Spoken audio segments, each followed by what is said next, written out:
ఆ పల్లె సాక్షిగా ఓ తల్లి మాత్రం ప్రసవ వేదనకైతే గురైంది. నవమాసాలు మోసి పురుటి నొప్పులతో బాధపడుతూ మరీ అడవి తల్లి సాక్షిగా మార్గమధ్యంలోనే ఓ తల్లి ప్రసవించిన ఘటన ఆద్యంతం ప్రభుత్వ తీరును, నేతల తీరునైతే ప్రశ్నిస్తుంది. నేను పడ్డా సార్ ఒకసారి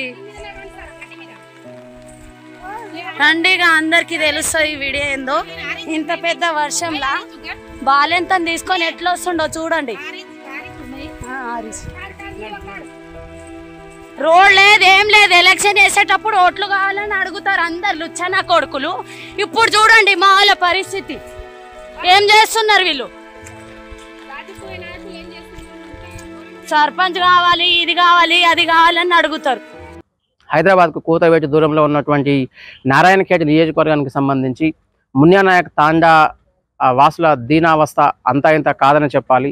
నేటి ఆధునిక యుగంలోనూ స్వాతంత్రం సిద్ధించి దాదాపు 78 సంవత్సరాలు పూర్తవుతున్నటువంటి ఈ వేళ కనీస మౌలిక సదుపాయాలు వారికి కల్పించలేనటువంటి ఆ పరిణామక్రమంలో వారు దుర్లభమైన దుస్థితిలో కొట్టుమిట్టాడుతూ మరీ కాలం వెల్లదీసే ప్రయత్నం చేస్తున్నారు. అడవి తల్లి సాక్షిగా కౌశిబాయి అనేటటువంటి ఆ తల్లి రోదన అరణ్య దూరంగా మిగులుతూ మరీ ఏకంగా తన భర్తే తన వీపుపై మోసుకుపోతూ ఆ భార్యకు ఎట్టకెలకైతే పురుడు పోసినటువంటి ఆ దుర్ఘటన ఆద్యంతం పలువురిని చలింపజేసినటువంటి పరిస్థితి మనం చూస్తున్నాం.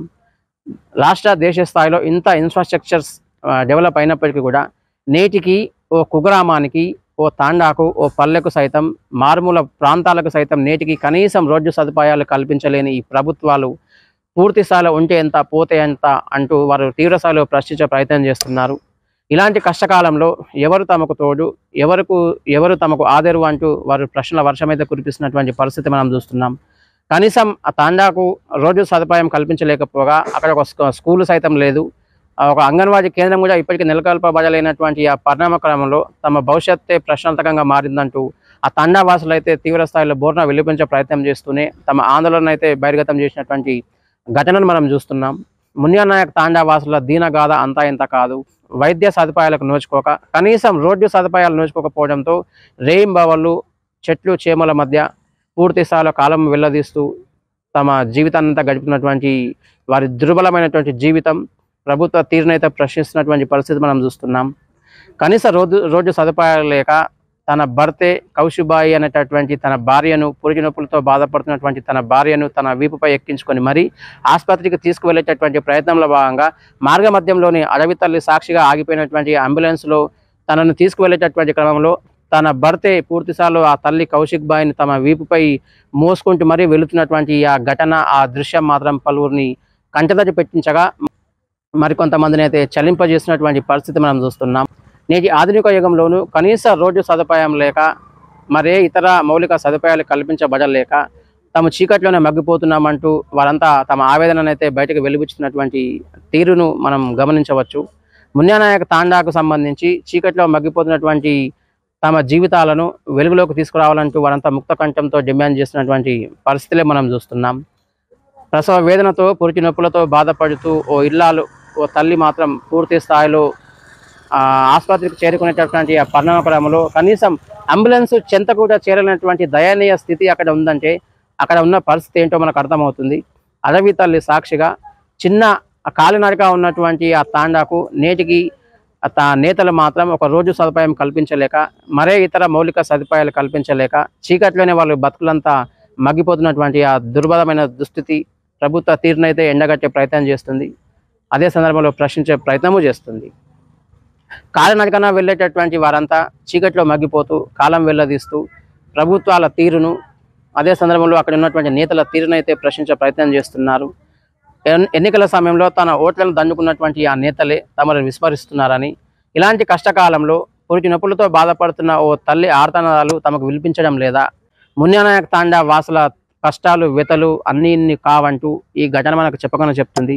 ఒక బడి లేదు, ఒక గుడి లేదు, అదే సందర్భంలో కనీసం ఒక అంగన్వాడీ కేంద్రం నెలకొల్పబడలేకపోవడంతో, మరోవైపు కనీసం రోడ్డు సదుపాయం సైతం అక్కడ ఏర్పాటు చేయకపోవడంతో అక్కడ నేతల తీరు, ప్రభుత్వ తీరును వారంతా ఎండగట్టే ప్రయత్నం చేస్తూనే ప్రశ్నించే ప్రయత్నం చేస్తున్నారు. మన అంబులెన్స్కు ఫోన్ చేసి మన ఇడికెళ్ళి తాండకెళ్ళి మన కిందికి పోయినప్పుడు వాగు ఉంటుంది, ఒకటి అడ్డం వాగు ఉంటుంది. ఆ వాగు అవతలే పత్తి చేను ఉన్నది, దాంట్లోనే డెలివరీ అయింది.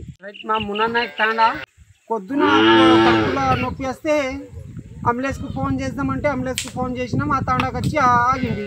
మళ్ళీ వర్షం పడుతుంది పైనకెళ్ళి, అయితే మధ్యలోనే డెలివరీ అయిపోయింది. ఆడికెళ్ళి చెప్పుకొని పోయినాము. చాలా ఘోరంగా నడవడానికి రాకపోయే, చాలా ఇబ్బంది, వాగు అడ్డము, చాలా ఇబ్బంది అయింది మాకు. చాలా ఇబ్బందితో తీసుకుపోయినాం మేము.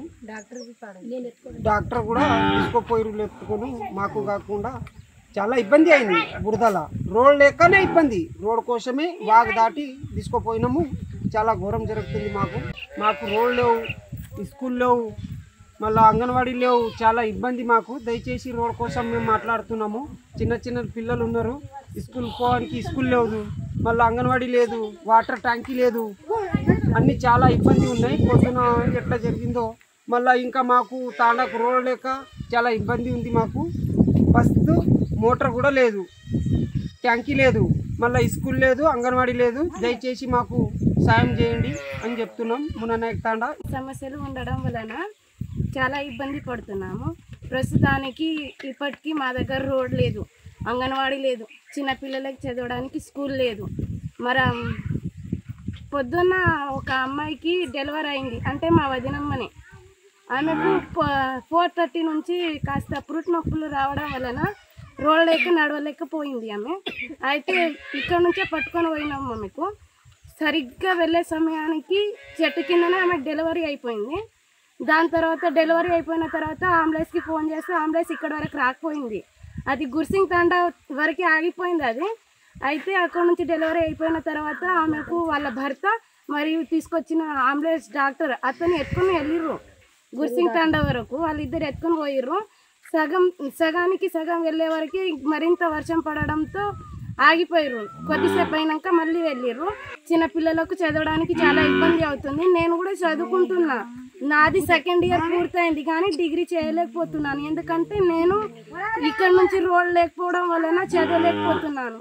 ఇక్కడ నుంచి వెళ్ళడానికి బాగానే ఉంది, కానీ గుర్సింగ్ తాండా వరకు నడిచి వెళ్ళడం అంటే చాలా కష్టంగా ఉంది. వర్షంలో వెళ్ళాలంటే చాలా భయంగా ఉంటుంది, ఒక్కొక్కరు వెళ్ళాలంటే కూడా చాలా ఇబ్బందిగా ఉంటుంది. అందుకని దయచేసి దీనికి ఏదైనా పరిష్కారం వెతికి చూడండి. ఇప్పటికైనా చీకట్లో కాలం వెల్లదీస్తున్న తమను వెలుగులోకి తీసుకురావాలని, తమకు రోడ్డు సదుపాయంతో పాటు ఇతర మౌలిక సదుపాయాల కల్పనలో నేతలు ముందుకు రావాలి, ప్రభుత్వం కూడా అందుకు చొరవ చూపాలంటూ వారంతా డిమాండ్ చేసినటువంటి పరిస్థితి మనం చూస్తున్నాం. మొత్తానికి మార్గ మధ్యంలో ఏ సదుపాయం లేక మరే సౌకర్యాలు కల్పించబడలేని ఆ ప్రాంతంలో ఉన్నటువంటి కౌశిబాయ్ అనేటటువంటి ఓ ఇల్లాలు ప్రసవ వేదనతో పురిటి నొప్పుల సాక్షిగా మార్గ మధ్యంలోనే ప్రసవించినటువంటి ఆ ఘటనను చూసి, దుర్ఘటనను చూసి ప్రభుత్వ తీరునైతే పలువురు ప్రశ్నించే ప్రయత్నం చేస్తున్నటువంటి పరిస్థితి మనం చూస్తున్నాం. ఎక్కడున్నాం, ఏ కాలంలో ఉన్నాం, నేటి ఆధునిక యుగంలోనూ ఒక కుగ్రామానికి కనీసం రోడ్లు వేయలేని ప్రభుత్వం ఏంటి, రోడ్లు వేయించలేని నేతలు ఏంటి అనేటటువంటి ప్రశ్నలు ప్రస్తుతం తలెత్తుతున్నటువంటి పరిస్థితి మనం చూస్తున్నాం. ఈ ఘటన మాత్రం ఆద్యంతం పలువురిని చలింపజేయగా మరికొంతమందిని అయితే ఆలోచింప చేస్తుందని చెప్పాలి. Over to studio.